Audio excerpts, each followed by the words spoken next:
Sejam todos bem-vindos ao estudo diário das Escrituras. Vou mandar um forte abraço aqui para José A.P. Duarte. Ele escreveu aqui no canal dizendo muito obrigado, até amanhã. Os milagres aqui em São Francisco não param de acontecer, né? O José A.P. Duarte aqui, ele está fazendo missão junto com a esposa dele. É o Elder Duarte e Sister Duarte. Eu fico muito feliz vendo a obra do Senhor crescendo, tá bom? Parabéns aí. E gratidão por acompanhar a mensagem aqui todos os dias com a sua esposa. Temos também aqui a mensagem da Zuleisa Biroli, né? Ela compartilhou aqui que assim como a Rita de Cássio Rodrigues, ela não comenta todos os dias, mas todos os dias ela acompanha a mensagem aqui com a gente. Gratidão, um forte abraço, Zuleisa. E também aqui, para finalizar, a Aldi Cordeiro também, ela compartilhou que ela assiste todos os dias, mas não é todo dia que ela faz o comentário. O mais importante é isso, gente. Ela inclusive comenta aqui por causa da correria, né? Que às vezes não dá tempo dela fazer o comentário aqui. E eu sou muito grato por todos os dias vocês tirarem um tempo, né? Na agenda de vocês, que, igual a irmã falou aqui, é uma correria danada. Mas a gente tirando o tempo ao Senhor para estudar a palavra dele, e eu sou grato por poder estudar a palavra de Deus com vocês, tá bom? Um forte abraço para você também, Aldi. Vamos lá. Hoje eu vou compartilhar com vocês aqui, a gente vai estudar essa semana, Mateus capítulo 5 e também Lucas, né, capítulo 6. Bom, antes tem um outro comentário, eu sempre comento aqui, às vezes não dá tempo de fazer a pesquisa, eu falei, eu acho que o manual custa 5 e pouco, aí trouxeram, né, a resposta para mim de um exemplo, né, do manual, quanto custa. Aí eu quero agradecer quem fez a pesquisa para mim, né? Que foi a Silvia e também a irmã Alcibina, fizeram a pesquisa ali, tá bom? Na gráfica, a editora, o manual sai por R$ 12, mas quando chega para nós comprar, a Alcibina viu pelo site ali, sai a R$ 6,03, ou seja, 50% do valor ele é deduzido ali, tá bom? Então eu queria compartilhar isso com vocês e gratidão pela ajuda de vocês aí na pesquisa. Vamos lá começar aqui compartilhando Lucas capítulo 6. Deixa eu abrir aqui no meu aqui, eu já deveria ter deixado aberto, né? Mas vamos lá. Lucas capítulo 6, conforme eu sempre estou fazendo aqui, eu vou compartilhando o versículo e já explicando. Também eu quero fazer o convite para vocês. Amanhã, segunda-feira, vai ter uma reunião familiar. Eu vou deixar o link aqui no final da descrição e também no topo dos comentários aí no YouTube. Entre no grupo da Noite Familiar, a gente vai fazer uma reunião familiar amanhã, tá bom? Eu vou dar a mensagem e tem a ver com a mensagem de hoje do Vem Segue, mas não é a mensagem do Vem Segue, mas vai complementar muito bem a lição que eu vou compartilhar hoje, tá bom? Só vou dizer isso, então venham assistir hoje, né? Segunda-feira hoje, às 20 horas, né? Corrigindo aqui, segunda-feira hoje, às 20 horas, nós teremos aí a nossa reunião familiar, tá bom? Manda aí no meu PV aqui, para mim já fazer a ata, né? Quem quer fazer a oração, a primeira oração, a última oração, e assim eu já coloco na ata aqui, tá bom? Gratidão. Vamos lá aqui. Lucas capítulo 6, versículo 1, começa dizendo assim, ó. E aconteceu que num sábado passou pela seara, e os seus discípulos iam arrancando as espigas e esfregando-as com a mão, e as comiam. Bom, aqui tá citando que Jesus Cristo estava passando no meio da seara, né? Tinha um caminho e de um lado tinha a plantação de... Essa seara provavelmente era trigo, né? Porque ele fala de esmiuçar com a mão ali, né? De debulhar o grão ali. Então, eles passaram no meio da seara ali, tinha trigo de um lado, do outro, e eles entraram, né, nas plantações de trigo e começaram a colher ali para comer, para se alimentar, né? E era um dia de sábado, essa é uma informação importante por causa do que vai acontecer aqui, tá bom? Só queria mencionar para vocês que nós hoje em dia, né, se nós estivermos passando perto de um campo, uma lavoura, e nós entrar na lavoura e pegar ali, né, ou seja, milho ou trigo, alguma coisa e levar, isso para nós caracteriza um roubo, né? Não podemos, é uma propriedade privada, tá bom? Mas na época de Jesus Cristo aqui, inclusive no Velho Testamento, existia uma lei que os donos das searas, eles colhiam o meio da seara e as pontas eles já deixavam ali para órfãos, viúvas, pessoas necessitadas ou viajantes que estavam cansados pelo caminho e precisavam se alimentar, tá bom? Então, de forma nenhuma, o que os discípulos, né, os apóstolos de Jesus Cristo fizeram aqui foi um roubo. Já estava instituído na lei que eles tinham que deixar as bordas ali, né? É igual a lei do dízimo, das ofertas, né? A gente não fica com 100% do que a gente ganha, a gente abençoa a vida de outras pessoas. E assim era naquela época, tá bom? Então, não é já esqueci a palavra aqui. Catarizado. Vocês entenderam, né? É como um roubo, tá bom? Era apenas ali protegido por lei e eles fizeram isso. Então eles estavam com fome e aí eles saíram, né? Comendo ali aquela. Provavelmente Jesus Cristo autorizou eles, né? Porque eles também, com a cultura da época que ele, como era sábado, eles não fariam isso, que é o que a gente vai ver aqui. Mas com a permissão de Jesus Cristo, eles estão com fome, vai lá e começam a comer ali, né? Aqui diz uma seara, né? Provavelmente era o trigo mesmo, tá bom? Mas vamos continuar aqui. Vamos lá. Essa lei que eu estou mencionando que era aqui de poder pegar e ficar às bordas, está lá em Deuteronômio 23, versículo 25. Vamos continuar aqui. Pegar o próximo versículo 2. E alguns dos fariseus lhe disseram: por que fazeis o que não é lícito fazer no sábado? E Jesus respondendo disse: nunca leste o que fez Davi quando teve fome, ele e os que com ele estavam? Como entrou na casa de Deus e tomou os pães da preposição, e os comeu, e deu também aos que estavam com ele, os quais não é lícito comer, senão os que são sacerdotes. Bom, então aqui já tem bastante coisa para explicar, né? A gente vê que os fariseus aqui, eles condenaram a ação dos apóstolos, né? De comer ali, entrar na seara e comer. Não porque eles estavam se alimentando ou que eles estivessem roubando. Conforme eu expliquei, não era um roubo, tá bom? Era algo instituído na lei que Deus havia dado a Moisés. Então eles poderiam sim pegar ali e comer sem problema nenhum. Mas o que os fariseus estavam mencionando aqui é porque era sábado, né? E eles, na interpretação deles, da lei do sábado aqui, não poderia se trabalhar, tá bom? E é verdade, no sábado nós não devemos trabalhar, o sábado aqui é o dia do Senhor, né? Naquela época. Então, não podia se trabalhar, debulhar o grão, colher a seara, tá bom? Só que aqui é diferente. Aqui eles estão interpretando a lei nos mínimos detalhes, tá bom? Ou seja, só dos apóstolos pegarem ali, colocar na mão e esmiuçar, eles já estavam entendendo aqui que eles estavam colhendo uma seara e que estavam debulhando o grão ali, né? Só por soprar a palha para comer o trigo ali.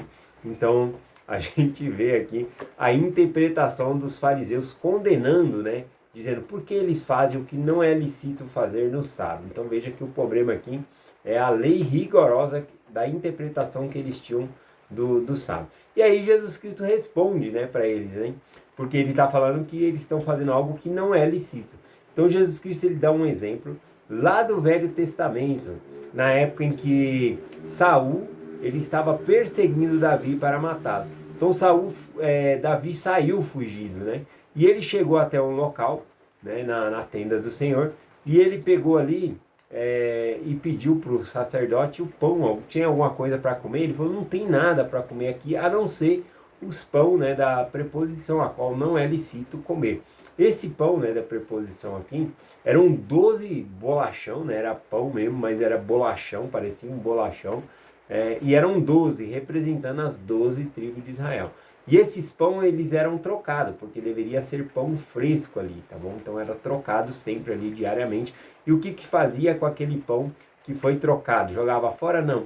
Era para os sacerdotes comer esse pão. Eles podiam se alimentar desse pão, tá bom? Então Davi, ele chegou lá, estava com fome, não só pensando nele mesmo, mas para alimentar as outras pessoas que estavam com ele. Então ele pede, né, para o sacerdote ali aquele pão, embora não fosse lícito ele comer, o sacerdote entrega a Davi ali, e ele leva, né, para os seus companheiros ali o pão, né, e aí eles se alimentam, né, estava numa fome terrível, fugindo, né, de Saul ali, tá bom? E aqui Jesus Cristo, ele endossa isso, né, essa ação de Davi. Ele fala que foi correto o que Davi fez, tá bom? Não era lícito, mas a vida vem em primeiro lugar do que o dia do Senhor, que é o que ele está falando aqui, os judeus, né? Os fariseus. Então ele está colocando aqui que a vida é mais importante, tá bom? Embora não era certo ele comer, ele ia morrer de fome, não. Ele ia lá e comeu o pão, né? Entregou para os seus amigos e comeu ali, e o sacerdote entregou ali para ajudar Davi, tá bom? Então Jesus Cristo ele está endossando isso aqui. Vamos aqui no versículo 5, que diz assim, ó: o Filho do Homem é Senhor até do sábado. Quando Jesus Cristo fala aqui o Filho do Homem, né, sempre se referindo, o homem é o homem de santidade, o Pai Celestial. Então quando ele fala Filho do Homem, ele está falando dele mesmo. Ele é o Filho do Pai Celestial, Filho do Homem de santidade, tá bom? Então aqui ele fala que o Filho do Homem é o Senhor do sábado. O que isso mostra? Que o próprio Jesus Cristo foi ele que criou a lei do sábado, do dia do Senhor, e deu a lei ao seu povo. Então, cabe a ele a interpretação da lei, não a interpretação que os fariseus estavam dando, né?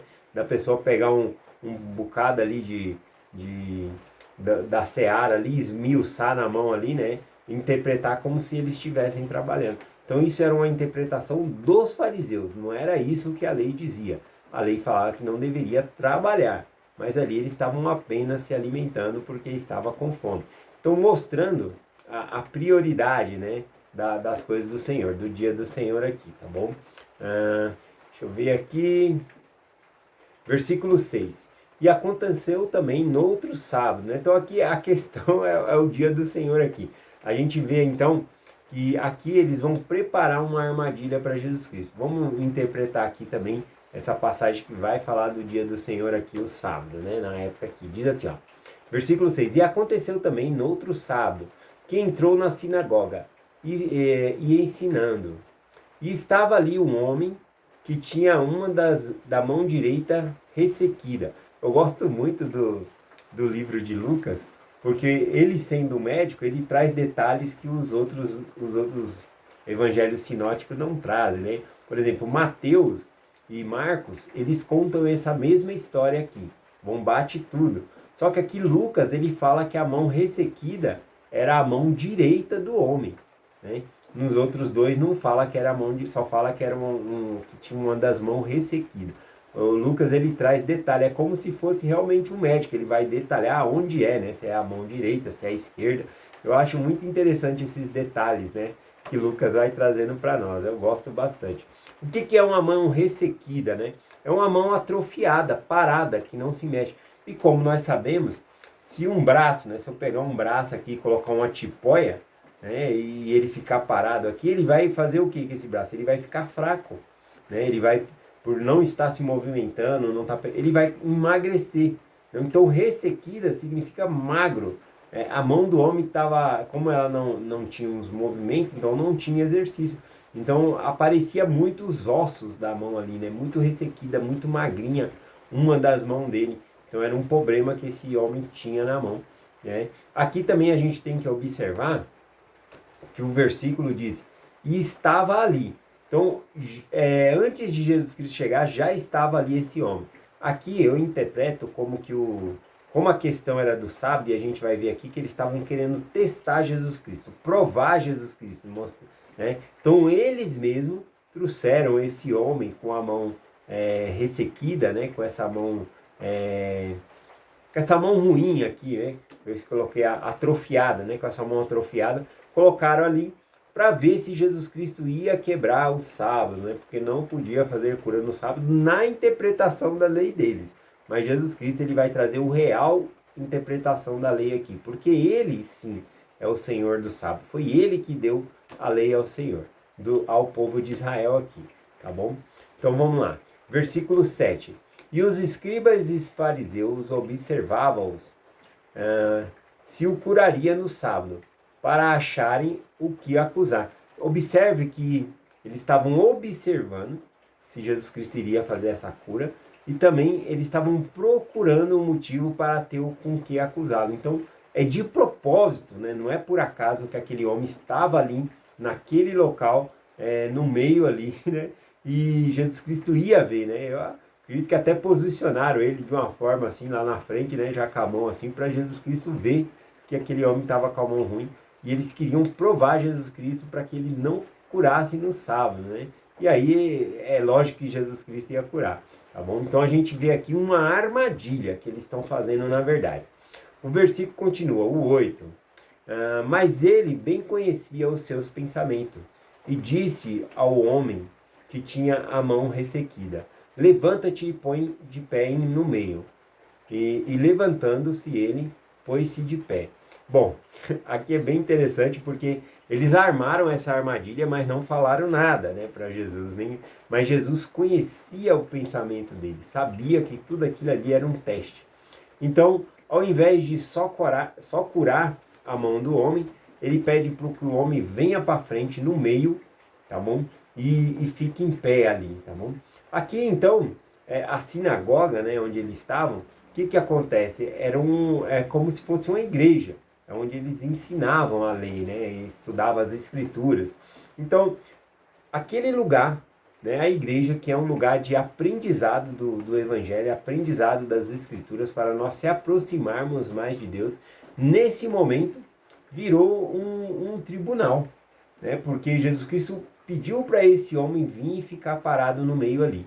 Né, e ele vai fazer uma pergunta para quem está assistindo ali, quem está ali para aprender a palavra de Deus. Agora ele está colocando aquelas pessoas que estavam ali numa condição de juízes, né, para ele julgar se o que ia fazer aqui nesse momento era certo ou não, né? Então vamos continuar aqui, né? Ele coloca esse homem no meio aqui, tá bom? Versículo 9. E então Jesus disse: uma coisa vos eis de perguntar: é lícito no sábado fazer o bem ou fazer o mal? Salvar a vida ou matar? Né? É lógico que só existe uma resposta óbvia aqui, né? Mas aqui quando Jesus Cristo fala fazer o bem ou o mal, ou salvar a vida ou matar, ele está querendo dizer o quê? Que aquele que sabe fazer o bem e não faz é pecado, né? Então ele colocou nessas condições, né? É lícito a gente salvar a vida ou matar, né? Uma das duas coisas é pecado. Então, se você não salvar, você está cometendo, ele está falando as duas coisas. Se você não salvar, você está matando. Então ele está colocando aqui na condição de, se você sabe fazer o bem e não faz, isso é pecado, né? A gente vai ver quem fala isso mais para frente, é Tiago, capítulo 4, versículo 17, que diz assim, ó: aquele, pois, que sabe fazer o bem e não o faz, comete pecado. Então, saber fazer o bem e não fazer o bem é um pecado, né? Interessante isso aqui. A gente às vezes pensa que pecado é só cometer iniquidade, mas deixar de fazer o bem, se você pode fazer o bem, isso seria pecado. Então, Jesus Cristo, se ele não curasse aquele homem, seria errado, né? Então, ele chama aquele homem ali para o meio e coloca essa questão aqui, né? Vamos ver se eles respondem, né, alguma coisa aqui diante dessa pergunta aqui. Versículo 10. E olhando para todos ao redor, disse ao homem. Por que ele olhou, né, para todos ao redor? Porque ninguém respondeu nada. Né? Eles sabiam que estavam fazendo uma armadilha ali para Jesus Cristo, mas nenhum deles respondeu se tinha que curar ou não. Né? Eles ficaram no suspense ali, calado, né? Calaram, porque realmente eles tinham feito essa armadilha aqui.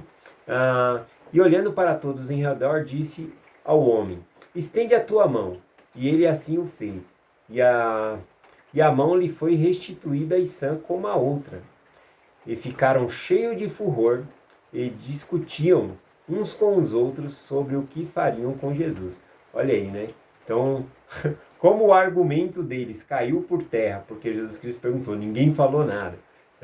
Ficaram calados ali. Aí Jesus Cristo faz a cura, eles ficam discutindo o que a gente vai fazer, né? O nosso argumento caiu por terra, né? Mas ainda assim eles estavam discutindo o que eles iriam fazer com Jesus. Um outro detalhe aqui, conforme eu falei, em Mateus e Marcos também conta esse mesmo relato. E aqui em Lucas tem outro detalhe que não tem nos outros dois, que fala aqui, ó. Deixa eu ver se eu separei aqui. Cheios de furor, né? Nesse versículo fala aqui que eles estavam cheios de furor. Ficaram cheios de furor, cheios de raiva. E nos outros dois não tem esse detalhe. é muito importante, né? A gente estudar, provavelmente a gente vai estudar de novo em Mateus, em Marcos, né? Porque a gente está estudando aqui no Vem Segue, mas não está na ordem cronológica, não está assim no sentido de trazer a informações dos três textos, né? Aí eu tenho que ficar procurando e ver quais são os detalhes em um e outro para estar trazendo aqui. E eu gosto bastante de fazer isso, tá bom? Só queria compartilhar que Deus, ele é o Senhor do sábado, ele é o Senhor do dia do Senhor, ele que deu essa lei. E em primeiro lugar, a vida é em primeiro lugar, né? Então, conforme ele mencionou, o que Davi fez foi certo, tá bom? E abençoar, curar as pessoas, fazer o bem, isso é certo, não somente no dia do Senhor, mas em todos os dias. Mas aqui está no contexto justamente do dia do Senhor, por causa dessa questão aqui que eles fizeram uma armadilha para Jesus Cristo. Gratidão por todos vocês acompanharem a mensagem. Aguardo vocês hoje às 20 horas, tá bom? Na noite familiar. Vou deixar o link aqui na descrição desse vídeo e também no topo dos comentários aí, para vocês entrar. Nós vamos entender melhor essa lição aqui se nós estudarmos. Estudarmos não, fazermos a reunião familiar mais tarde, tá bom? Então aguardo todos vocês. Tem a ver com essa aula aqui, mas é uma aula à parte, não é a do Vem e Segue. Bom, então aguardo vocês aí na reunião familiar até mais tarde.